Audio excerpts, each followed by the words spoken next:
I think Nehru was a little too idealistic in thinking that China is a bhai, where it is not. Everybody is looking at their interests, and mature politicians should look at it that way. So I think in the beginning, when the Tibet was being annexed and all that, Nehru allowed it to happen, but I'm sure he knew it was wrong because everyone around him opposed it. Nobody liked what was happening. And not only there, even in the country. So I think it was more a gesture towards China. And thereafter, when the Indo-China war happened, his eyes properly opened up to China. Now there was no facade of saying that, Tibet was not a mistake. It was a mistake. And he accepted it, that it was a mistake. And looking at that 2,500 miles border, I think it was a big mistake not have allowed Tibet to get annexed.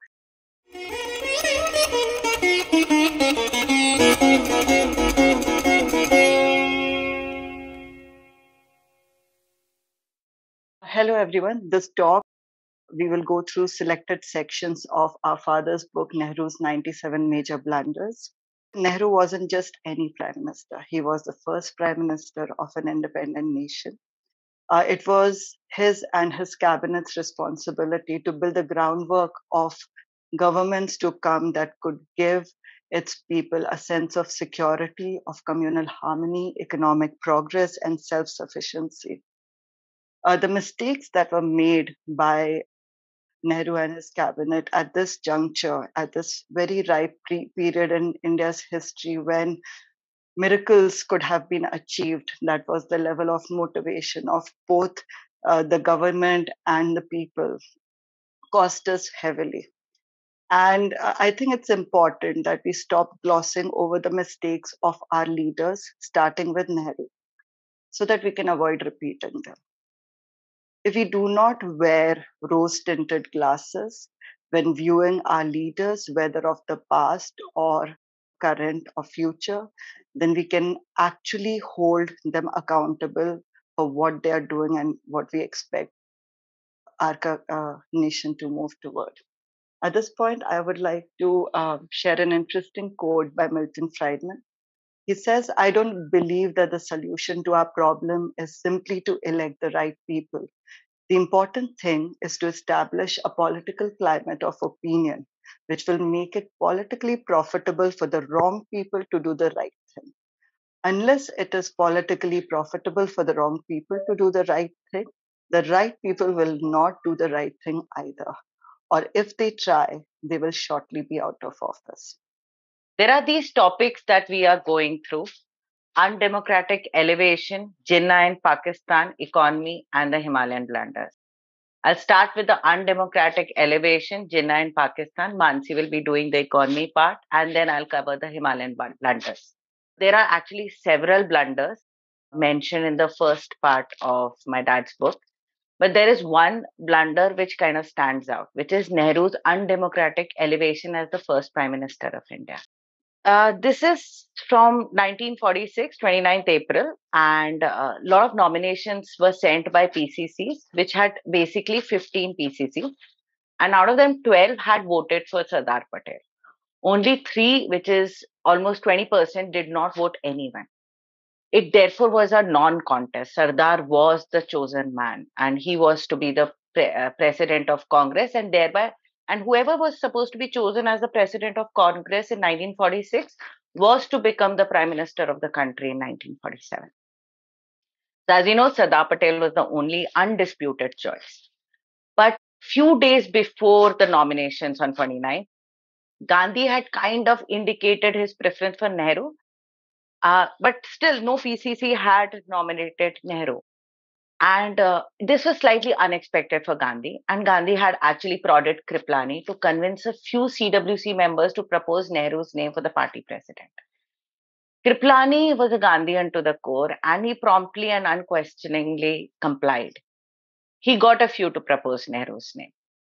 Now, Patel also got a wind of this. It was a weird development for him, and he openly sought Gandhi's advice. Gandhi counseled Patel to withdraw his name. And Patel actually complied. He didn't raise any questions, and he cleared the way for Nehru.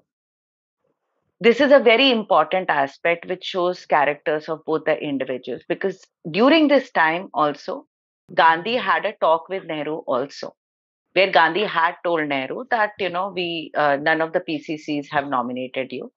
Nehru was conspicuous by his silence, which sort of meant that he would not be a second fiddle to Sardar.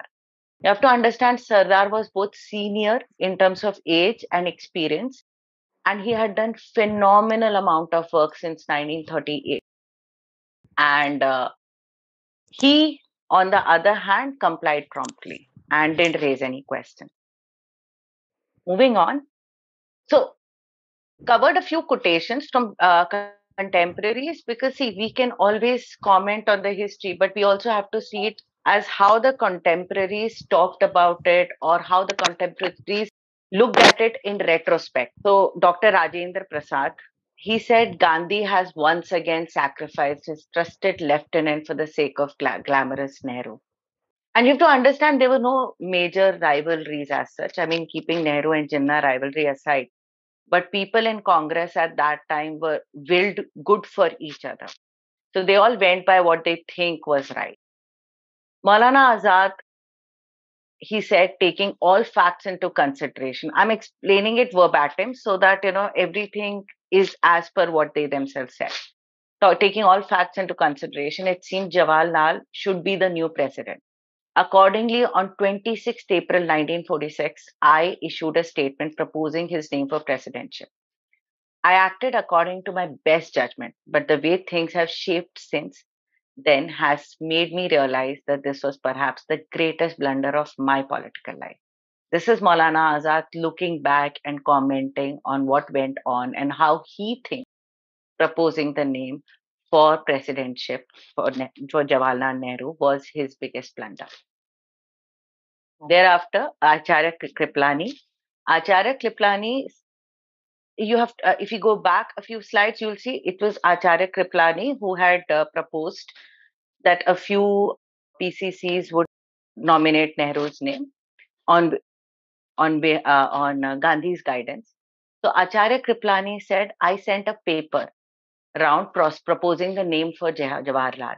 It was certain that if Jawaharlal's name had not been proposed, the Sardar would have been elected as the president. The Sardar did not like my intervention.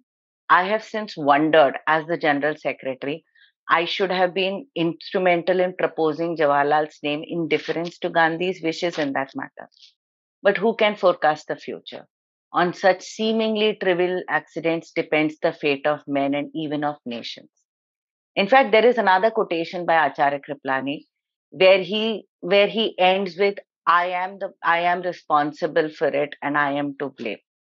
Because Sardar was not happy with Acharya Kriplani and he never forgave him for what he had done. From here on, I mean, we can cover this topic a lot in further sections, but I want to bring you to a new topic, which is Jinnah and Pakistan. Yes. There are three major blunders that I want to cover in Jinnah and Pakistan. One was in 1937, setting Jinnah on a path to Pakistan. Blunder number 3, which is 1939, the ministry resignation. And blunder number 7, 1946, which is aborted the cabinet mission plan.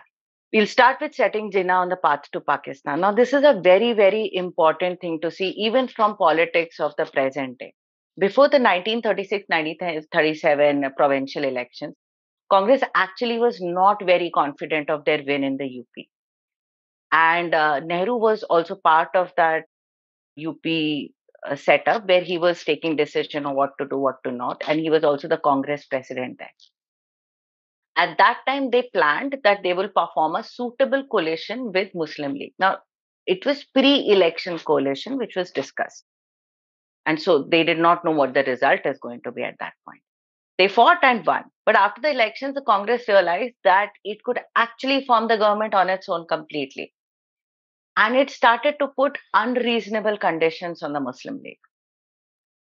Jinnah had just proposed that they should include 2 Muslim League ministers in the UP cabinet.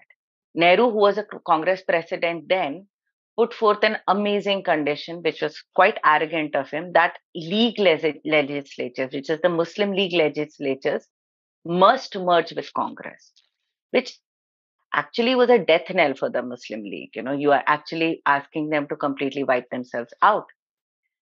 Now, Jinnah was very humiliated by this, but he tried to speak to Gandhi. And when he could not get across to Gandhi, he in fact went to meet Gandhi. But Gandhi advised him to meet Abul Kalam Azad instead. And rebuffed and humiliated, Jinnah then decided to show Congress and Gandhi and Nehru their place. This incident led to other Muslim leaders also to believe that majority Congress government would always ride roughshod over the Muslim interest. Now, the interesting point here is right after this, there were actually some few thousand members in the Muslim League, but given this humiliation, Jinnah actually reduced the membership fee of Muslim League to just 2 annas. And you saw a stupendous growth. From 1,000, they went to at least 500,000 members. So you have to understand this particular blunder Susan had put the seed in for Muslim League's growth. The next part is ministry resignations. Now, just a precursor to this. So 1937, they won the elections. Between 1937 to 1938, right until 1939, the Congress ministries were performing really well. It was under Sardar Patel's guidance and several other great leaders. And they had been able to do a lot for the public. They had opened up press freedom. A lot of good things came, and there was a lot of good public mood. And people had started to trust the government. And this is still in British India. So to develop that trust still being in British India was quite a feat. But then there came a time where British had to declare, I mean, British still ruled over us. So they declared a war on our behalf, which is in World War II. And Congress was pretty angry at not being consulted on this aspect. Now, I can understand. I mean, it makes sense. I mean, why would you want to fight somebody else's war? But in times like this, when you are not an independent nation, you also need to be smart and you need to think about the future of the nation. So, what was suggested by Nehru and a few socialists was that we should resign from the ministries. Remember, these are the same ministries where they had done stupendous work. Patel and Gandhi both were not in favor of it. Because if you don't cooperate with the British in war, you actually lose interest with them because Muslim League will gain their interest. Nevertheless, Nehru's camp insisted upon it, and in November 1939, the ministries resigned. It was a big blunder, a political suicide for them. Not only that, it greatly weakened Congress' stand in front of British and also its bargaining power, whereas it increased Muslim League's bargaining power. In fact, Jinnah himself couldn't help calling it the Himalayan blunder of Congress and was determined to take full advantage to the extent that he and some leaders started calling it the deliverance day, deliverance from the misrule of Congress. And there was no misrule. The Congress ministries were performing really well. So great work done. You resign, and suddenly you lose your bargaining power with the British as well as you're accused of misrule. This was the second one. And the third one is even more interesting, which is the cabinet mission plan. It is actually this cabinet mission plan which actually made Maulana Azad rethink what he thought about Nehru. In fact, if you look at the cabinet ministries and the part before that, where they had put unreasonable conditions. In the unreasonable conditions, Maulana Azad was with Nehru, where they had asked the league leaders to merge with them. But in cabinet mission plan, it was completely different. So, what was the cabinet mission plan? A British cabinet mission comprising of 3 cabinet ministers, which is Lord Pethick Lawrence, and who was a Secretary of State, Sir Stafford Cripps, President of the Board of Trade, and A.V. Alexander, the First Lord of Admiralty. They arrived in India on 23rd March 1946. The initiative was to give independence to India and to do the transfer of leadership. Their discussions with INC and AIML did not yield any common ground, which is expected because they were opposing sides. So as to make a headway, the cabinet mission actually unilaterally proposed the plan. It is called the 16th May Cabinet Mission Plan. It was announced by PM Attlee in the House of Commons on 16th May 1946, which, among other things, stated that independence would be granted to a united dominion of India, which essentially means Muslim League's demand for Pakistan was turned down. This was a big win for Congress. In spite of the cabinet ministry's resignation, this was still achieved. We would have gotten independence in the united dominion of India and would not have gotten partitioned arbitrarily. Nevertheless, something strange happened. There was this AICC meeting where this cabinet mission plan was discussed and agreed to. But Nehru remarked, we are not bound by a single thing except that we have decided to go into the Constituent Assembly. When India is free, India will do just what she likes. I mean, this was the third blunder in the series. Now, you have to understand, during this time, Jinnah was under a lot of pressure because the Muslim League leaders were of the opinion that Jinnah had aborted the plan for Pakistan and agreed to the cabinet mission plan. And he was under a lot of pressure. This remark actually helped Jinnah. For him, it was like Congress cannot be trusted anymore. They have shown series of disappointments. They cannot be distrusted anymore, and we would need Pakistan. In fact, Congress tried very hard to backtrack. They tried, but they were not able to do it. So Maulana Azad, actually, this is part of the same quotation which I had quoted earlier, but the second part actually refers to the cabinet mission plan. So I've placed it here. He said, my second mistake was that when I decided not to stand for myself, I did not support Sardar Patel. We differed on many issues, but I'm convinced that if he had succeeded me as Congress president, he would have seen that the cabinet mission plan was successfully implemented. He would have never committed the mistake of Jawaharlal, which gave Mr. Jinnah an opportunity of sabotaging the plan. I can never forgive myself when I think that if I had not committed these mistakes, perhaps the history of the last 10 years would have been very different. This is Maulana Azad himself, and he had this was a blowback to Congress because this actually set the path for partition. In fact, Sardar Patel, it is available in public space as well as the whole letter is reproduced in my dad's book. There's a small excerpt which Patel actually wrote to DP Mishra also.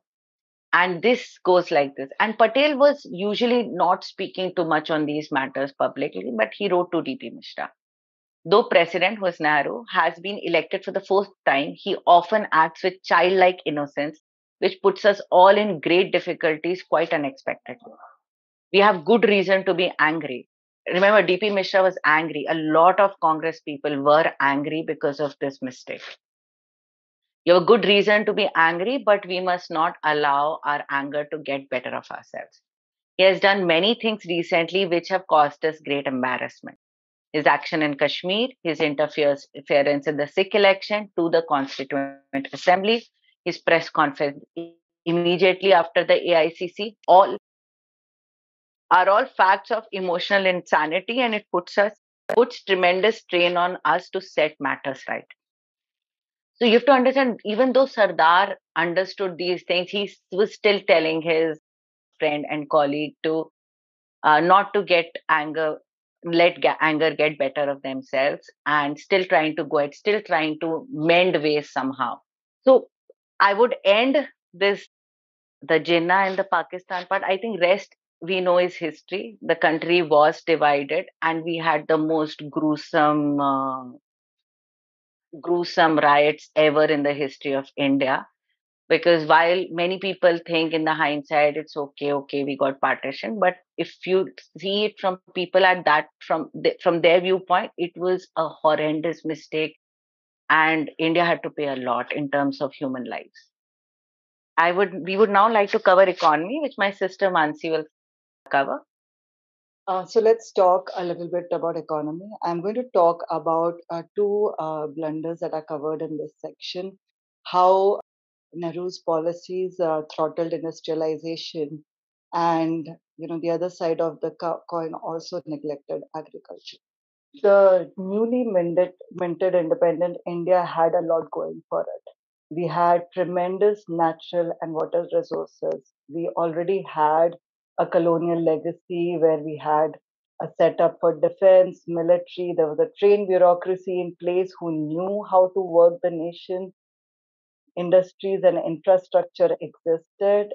We had a railway that was functioning. So we were set up for success, if we took up that mantle. Yet 17 years of Nehru rule completed, and the country was still poor, a third world country with millions starving. And we were, in fact, in a position where we were taking aid from the world for food. How did this come about? Despite Sardar Patel's objections, Nehru had pushed the Industrial Policy Resolution of April 1948. What this resolution primarily did was it pulled in some very key areas of running a country under the state sector: railways, defense, manufacturing, atomic energy. And with subsequent proposals, many other industries, metals and mining, transportation, shipbuilding, telephones, and so on. Um, in contrast to this, in Southeast Asia, governments were encouraging industries, businessmen to set up industries. They were giving them cheap credit. What was happening in India was GD Birla was refused a license for setting up a steel plant. There were several proposals made by the Tatas that were rejected. Birla eventually, tired of the hostile environment, and set up industries abroad. And then there is this anecdote from Gurcharan Das's book Unbound India Unbound, where he talks about Kasturbhai Lal Bhai, who set up Atul Chemicals. They set it up in Gujarat and built an entire whole township, gave employment to lots of tribals. It was the first private enterprise of independent India, right? Where independence started at that juncture, something to feel proud about, but it did not fall in line with the vision that Nehru had for the country. And he wasn't really feeling very flexible about it. So when he was invited for the inauguration of this company, he was quite reluctant, eventually complied, but it wasn't something that, he was quite behind. So this is what J.R.D. Tata had to say about this. He used to have a lot of conversations with Nehru. He was, close friends with him. So he says, I try to share my views with him. But we differed in the field of economics, of which I felt that he knew little, and how socialism could be adopted without the loss of freedom for the majority. Whenever I try to bring up topics of nationalization and bureaucracy, he wasn't even willing to talk. The moment I would try to tell him something, he would turn around and start looking out of the window. Apparently, that was, a gesture that was supposed to convey to JRD that, he didn't want to continue that line of conversation, or he would like tell him to come look at this giant panda that he had. Interesting anecdote. So then in 1952, Nehru made Parliament accept the socialist pattern of society as the aim of economic development for the country. What is this socialist pattern of society? Planning Commission defines it as that the basic criterion for determining the lines of advance must not be private profit but social gain, and that the pattern of development and the structure of socio-economic relations should be so planned that they result not only in appreciable increases in national income and employment, but also in greater equality in incomes and wealth. This was novel of the idea. However, the implementation of how everything was done, it did not really turn out to be like that. And one of big bottlenecks in this direction was the license Raj. Unfortunately, even after Nehru's death, the license Raj was one of his poorest legacies. It left India debilitated. It meant that the government decides who could produce what, how much maximum they could produce. There were all kinds of factors to curtail decision making independently, and to decide on how you would progress. There was somebody sitting in the center who had to decide for the entire nation. Living in the times that we are, it sounds like an impossible task for those folk, and you can imagine that this wasn't really likely to happen very effectively. They even gave quotas for things like what raw materials you're going to use to construct your factory. This obviously meant that some people became really powerful who were going to met out these licenses and permits, and you had to grease a lot of palms to get anything done. Not only as an entrepreneur or industrialist, if you wanted a gas connection or telephone scooters, and many of us actually remember those times when there would be parties and celebrations in households that they've got a telephone connection after waiting for 10 years.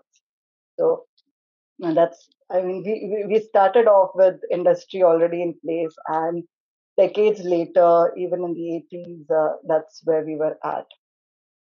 This also led to these mini Rajas getting formed in the form of these MLAs and MPs who had a clout over the quotas that they could dispense.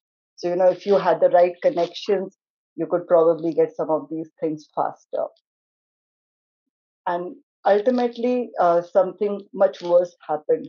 There was the misgovernance of the public sector that was, done by the Babus. The public sector companies started being run like government departments, and they got lethargic, overstaffed, corrupt, and the investment in this public sector, which is what Nehru was focused on primarily. So, his focus was that just like the Soviet system, heavy industries first, and agriculture later. So it led to almost two-thirds of the country's investable funds being used against the public sector and did not reap any profit. Essentially, a lot of our resources were lost with the government trying to run a business. This is what M.K.K. Nair, who was a bureaucrat of those times, has to say about it. He says that when factories in other areas began to be set up, managers were not available and ICS officers were appointed to help these. But their training and experience was not suitable for industrial management. Many of them were too old to grasp the new culture of management, and there were these great officers like S.N. Mazumdar, general management of Rourkela Steel Plant, S.N. Mehta, who were highest level officers and could work efficiently as commissioners and such. But they were frightened to spend 200 crore rupees in 3 years to build a million-ton steel plant. It essentially was, them doing jobs that seemed to be above their pay grade, and that is obviously a recipe for throttling industrialization.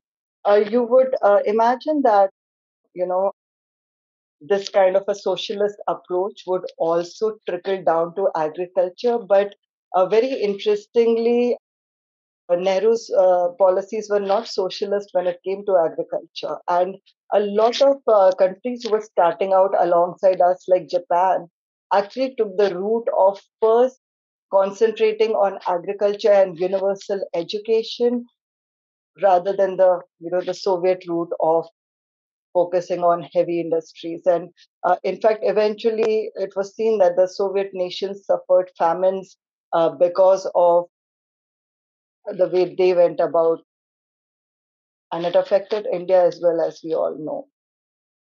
Where was Japan at the end of 30 years from independence compared to India? We started with the same GDP, and in 1980s, India's GDP was just 17% of Japan's GDP because of this difference in approach that was taken. The renowned economist Jagdish Bhagwati said that India should probably have needed capitalism in industry and socialism in land, and not vice versa, which is what actually happened. There was a lot of work attempted seemingly in the area of land reforms. So Ladczynski, who in fact transformed Japan and routed the entire feudal system in Japan, did achieve great success in Taiwan as well. Spent the last decade of his career working with the Indian government as part of the International Bank of Reconstruction and Development. And he was extremely frustrated at the end of it because he found that there were conflicting priorities and this whole appeasement of the landed classes that was going on, which prevented the Nehru government from implementing most of the land reforms that had all been developed around this time. But there were some people who were great for the job. Yes, Najjalingappa was the Chief Minister of Karnataka for 2 terms. He was a senior member of the Congress and he was a thorough bred village person. So he had quarrel. He said that I had quarrel with Nehru regarding his neglect of the village economy, especially agriculture, and protested to him about his total neglect of irrigation, which was the key to Indian agriculture. Nehru told me disparagingly, "You are a villager, you know nothing." I retorted, "If you had 1/10 of my regard for the village, the Indian economy would have been different." I'm not sure if he had any convictions except for aping the Russian model. Obviously, an angry statement. So, with that, I'll hand it over to Manani. Hi. So after economy, we'll start with the Himalayan blunders. This is mainly to do with external security. And there are three blunders I want to cover here. The first one is 1950 to 1951, which was erasure of Tibet as a nation and India's part in it. The next blunder is 1954, Panchsheel, which is almost like selling Tibet and kind of harming yourself. And the next blunder is 1962. All of this culminated into the biggest Himalayan blunder, which was the India-China War.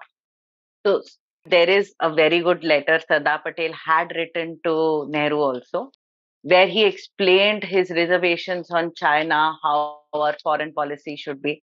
And there's a small part which Durga Das has reported from his talks with Sardar. It says, I have been eating my heart out because I've not been able to make him see the dangers ahead. China wants to establish its hegemony over Southeast Asia. We cannot shut our eyes to this because imperialism is appearing in a new garb. He's being misled by his courtiers. I have grave apprehensions for the future. So let's look at erasure of Tibet as a nation. Just to give a little background, Tibet and China have mostly been independent. Of course, there is this claim that that the Mongol kings at some point did rule over Tibet as well as China. But otherwise, other than that, they have been, and that is basically China's claim. But apart from that, they have been independent nations. In fact, if you look at Tibet, Tibet shares a lot of cultural history with India. We are spiritually connected in that angle. Now, Tibet was also, it's 2,500 miles of border that we currently share with China was actually what we shared with Tibet. And it acted like a buffer state between India and China. The British were smart because, see, whatever the British did in India, but for them, the territory was important and they wanted to protect it.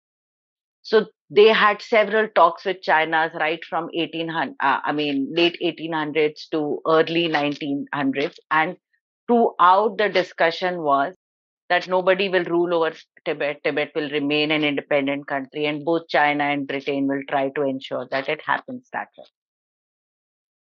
Nevertheless, at one point in 1950, China started moving towards Tibet, and the transgression happened. On our part, Nehru kind of allowed Tibet, a peaceful neighbor and buffer between us and China, to be erased as a nation, even without recording a protest in UN. What is even more shameful is that there was a point Nehru did say that there's very little we can do. We cannot militarily fight with China. But that kind of is in contradiction with what actually happened in the Indo-China war. Nevertheless, we could have done some things diplomatically. And what happened was the Tibetan government actually protested to the UN against the Chinese aggression. And Tibet was not a member of UN. So such kind of protests were treated as appeals by NGO. In view of this handicap, Tibetans actually requested government of India to raise this issue at UN. We did not. We did not even raise this issue at UN and put it in contrast with us raising the issue of Kashmir in UN ourselves. So where a nation is being erased, we don't raise it in UN, but where a part of our country is disputed, we raise it in UN. This was sort of like a contradiction. Anyways, we shamelessly advised Tibet to actually seek a peaceful settlement with China. Not only that, even worse, when through others, Tibet's appeal came up on 23rd November 1950 for discussions in the UN General Assembly.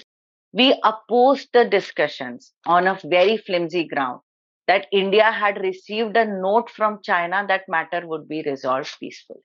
Dr. Rajendra Prasad had something very profound to say about it, and I would like to quote him.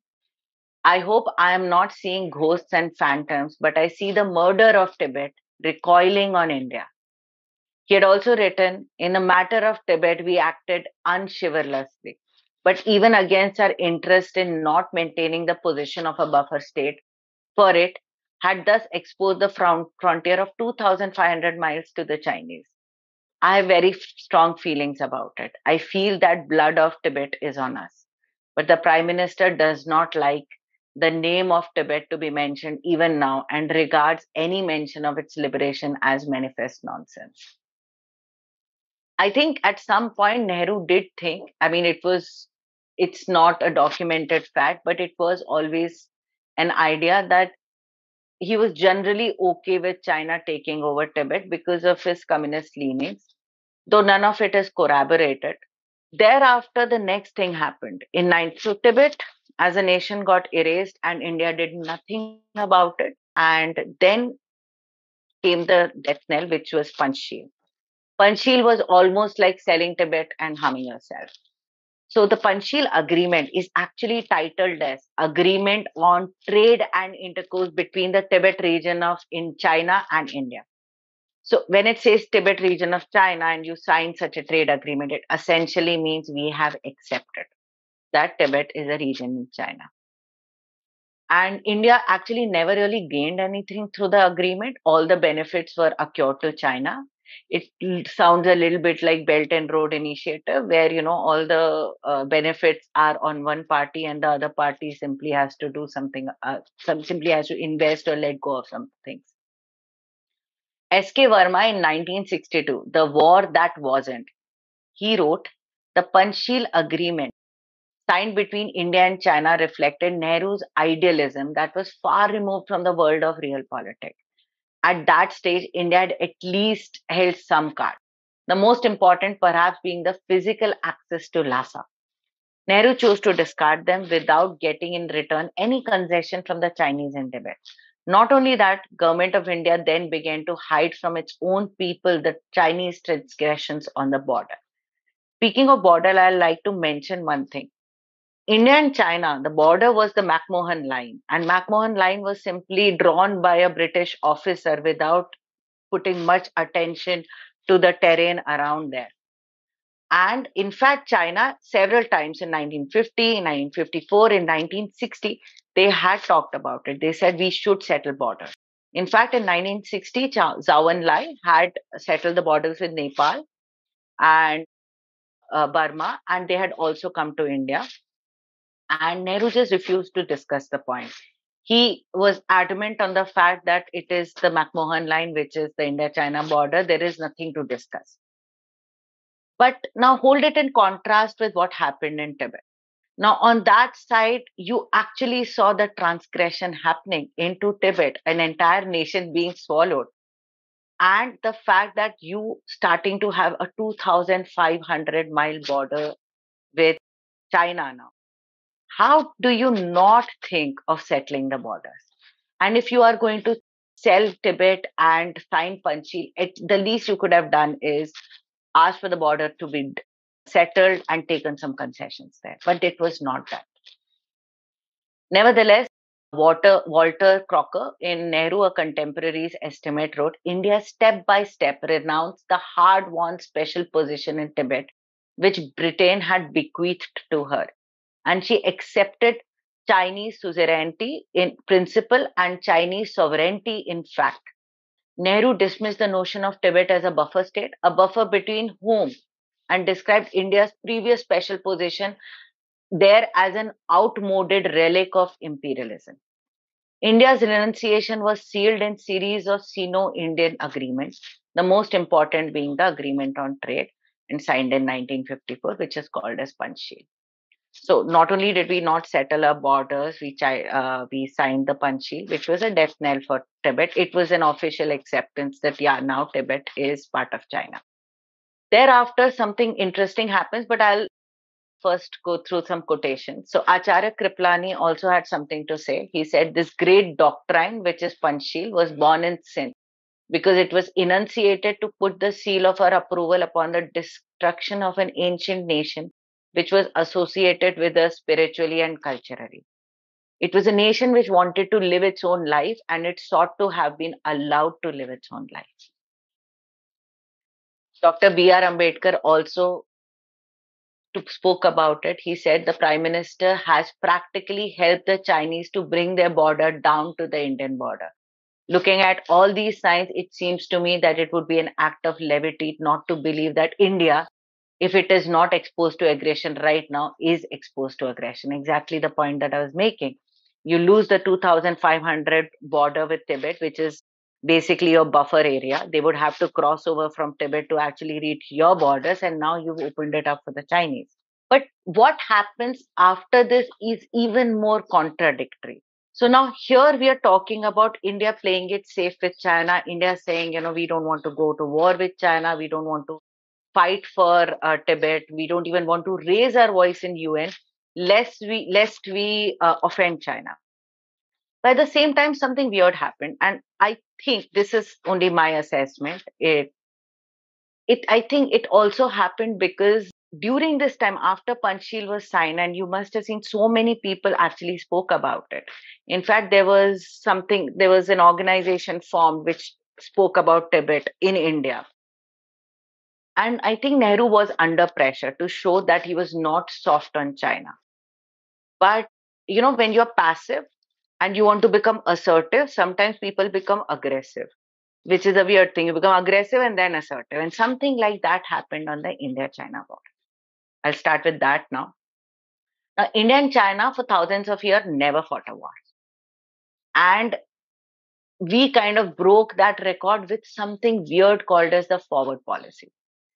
We did not settle the border with China. And what we did was, wherever the disputes were, the disputed territories were chosen for forward policy, which means we go and set up our post there, which is basically actually you are trying to tease your sister state and with which you share the border. Now, on Tibet, you're silent, which is ethically correct for you to do, but this was not ethically correct. You don't go to disputed areas and start putting up posts there.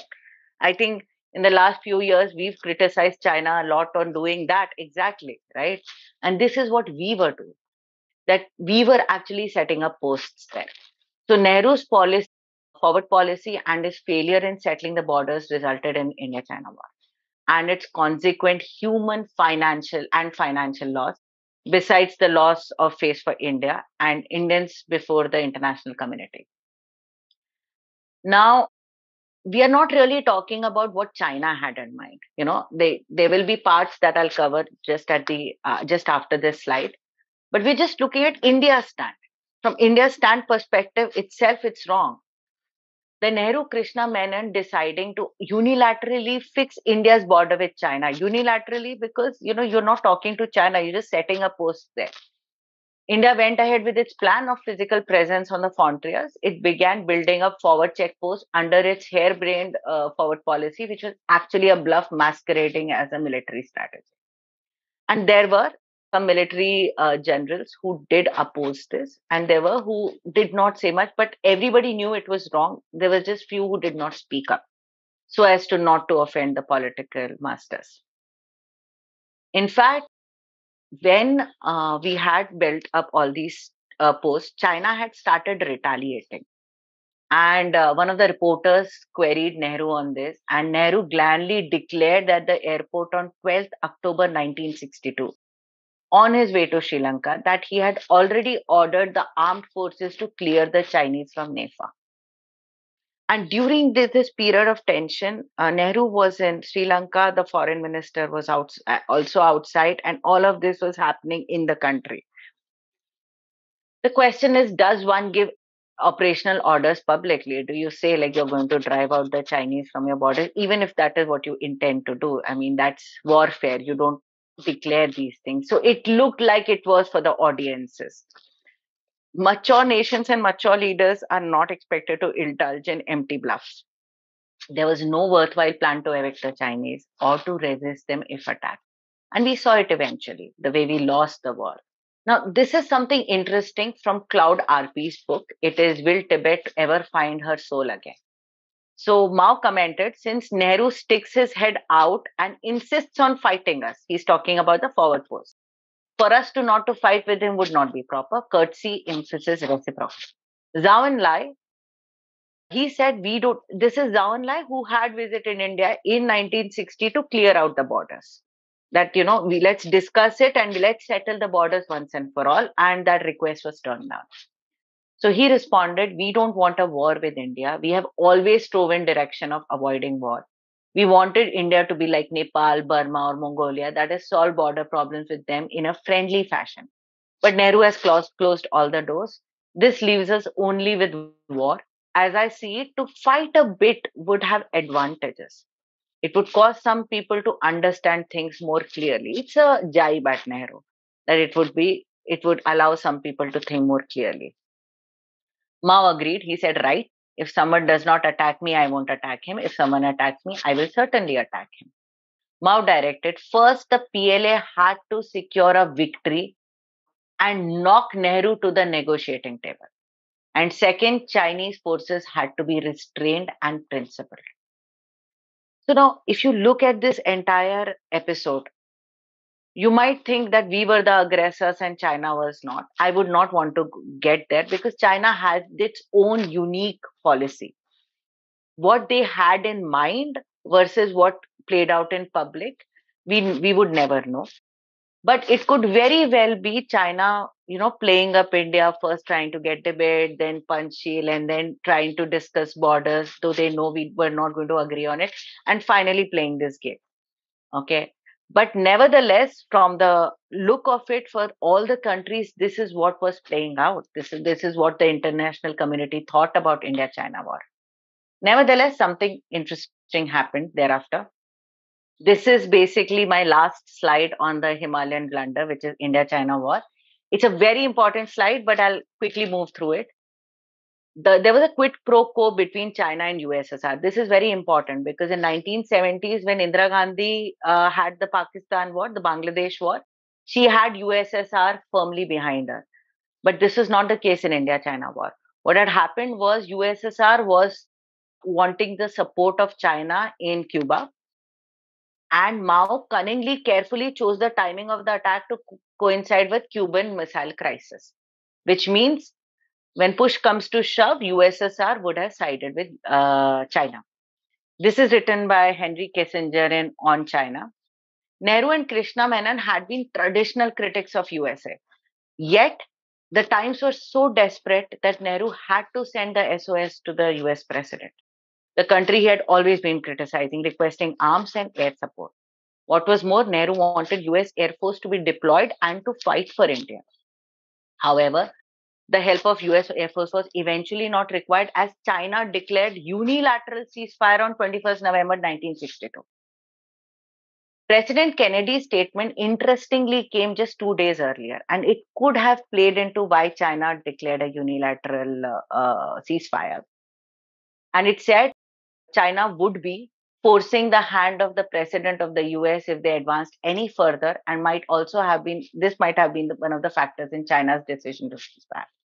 Both US and UK had begun providing armaments. Even Israel, whom Nehru had shunned, provided equipments. I'm done with this slide. We would sort of end in what Nehru himself thought in the hindsight.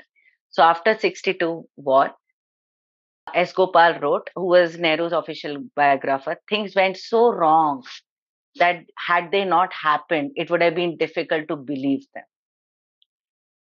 We were getting out of touch with reality in the modern world, and we were living in the artificial atmosphere of our creation. The last one is we feel India has been ill repaid for her diplomatic friendliness towards Peking, modern day Beijing. Difficult to say the Chinese have deliberately deceived us. We may have deceived ourselves. On that note, I'd like to finish this talk. Hello. So thank you, Hi. Maniji and Mansiji, for this wonderful talk.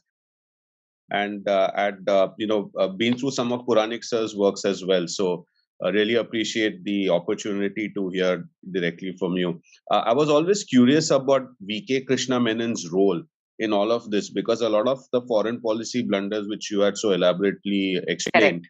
had been attributed to him, to the point that the first protest against, or the first major protest against the Nehruvian policy or government happened basically to protest the ouster of V.K. Krishna Menon. So I just Correct. wanted to ask about your opinion on that aspect. Thank you.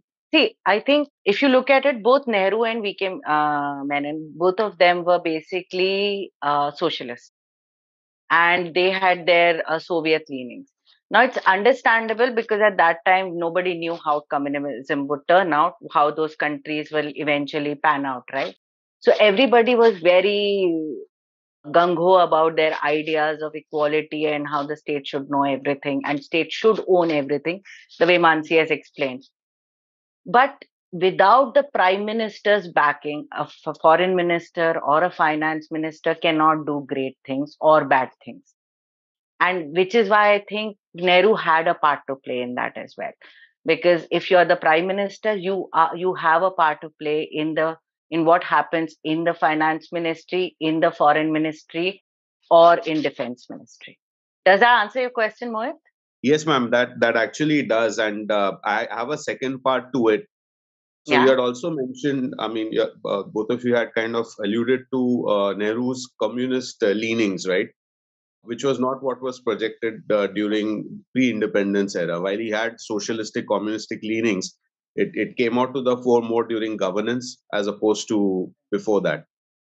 So, in terms True. of the policies, did he have a lot of communists in his inner circle? Because a lot of the works that you had referred to have referred to as, courtiers or, Yeah.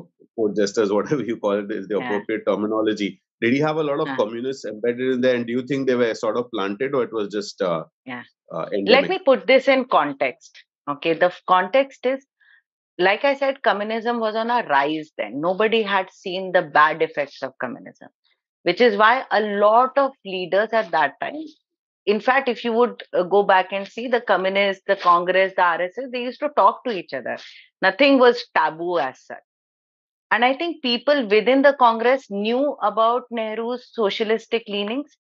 Now, communism is different in the sense the way the state becomes an aggressor. So it's very difficult to, draw that line, because in foreign affairs as well as in finance, both of them have similar ideas, though socialist nations are not usually aggressors. So whether he had friends like that, definitely, because Congress did have a lot of socialists within Congress as well.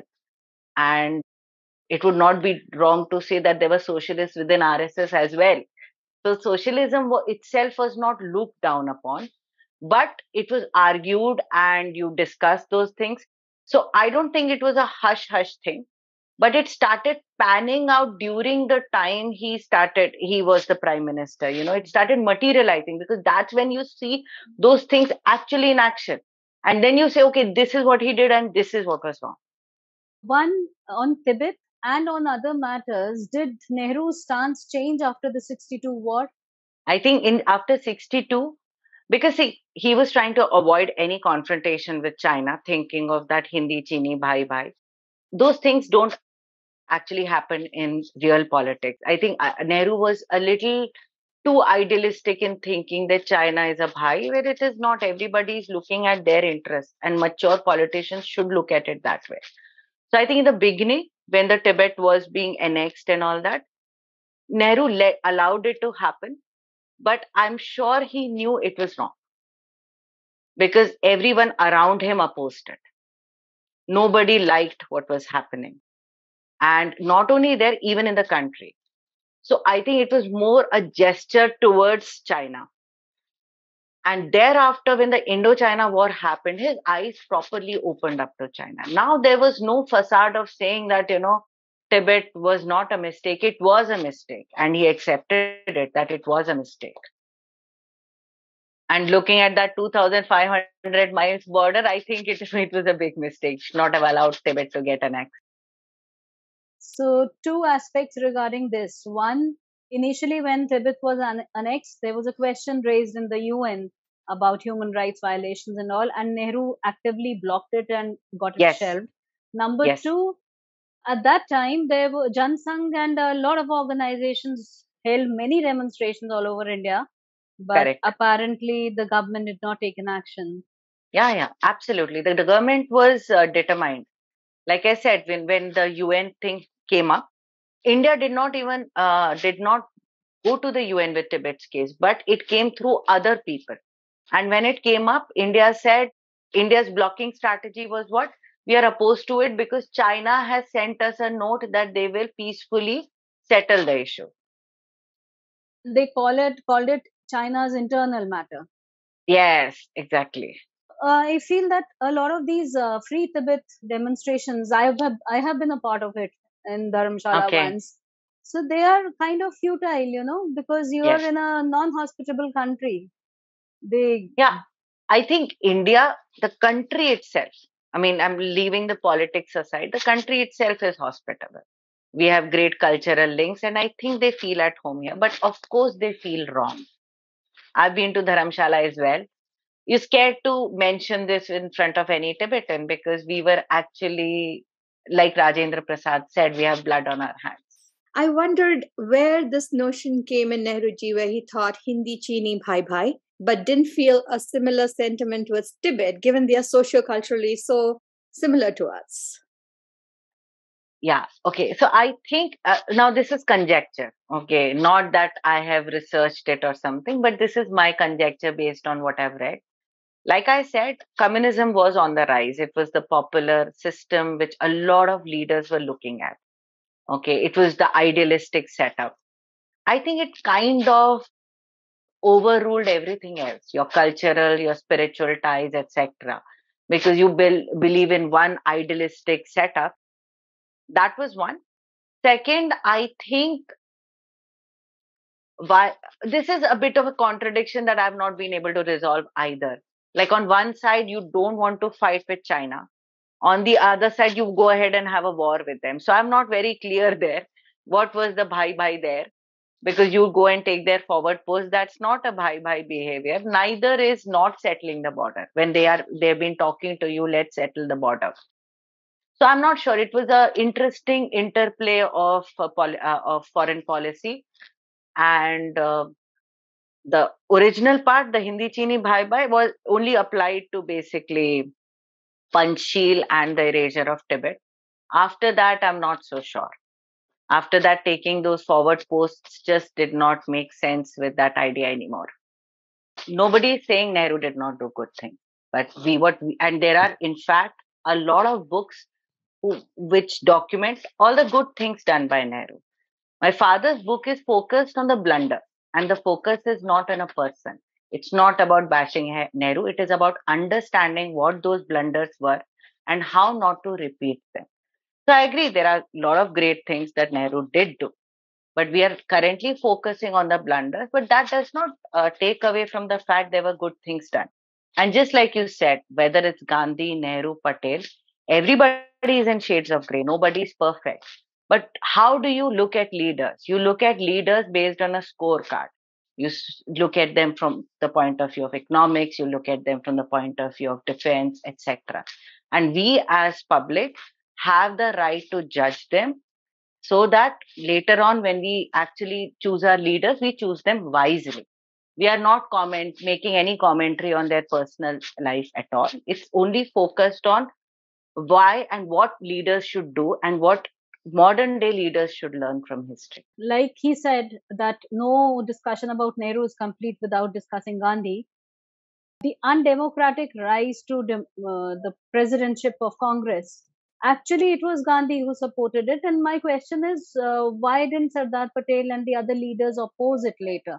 Because it was actually Sardar Patel who was chosen initially. I think that has also been my grouse. In fact, when I used to discuss it with my father, I would be like, why would Sardar then agree to? Like Nehru was quite clear with Gandhi by not talking about it that he would not play second fiddle. The same could have been done by Sardar, and I think more so because he would have been a better administrator. But I think at that time, even though Congress had internal democracy, Gandhi used to be the last say. People did not like going against Gandhi too much. I mean, Subhash Chandra Bose is a case in point. He could not get along. I think Jinnah also had tips. So if you had too much of independent opinion, it did not work always. It does not go to say that Nehru and Gandhi never quarreled. I think they did. But Gandhi looked at Nehru as his protege.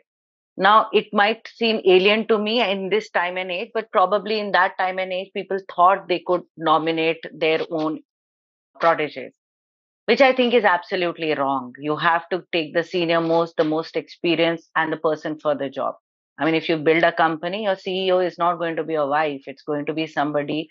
If your wife is really fit for the job, then definitely her, but somebody who's competent, not somebody who's your protege or somebody who's close to you.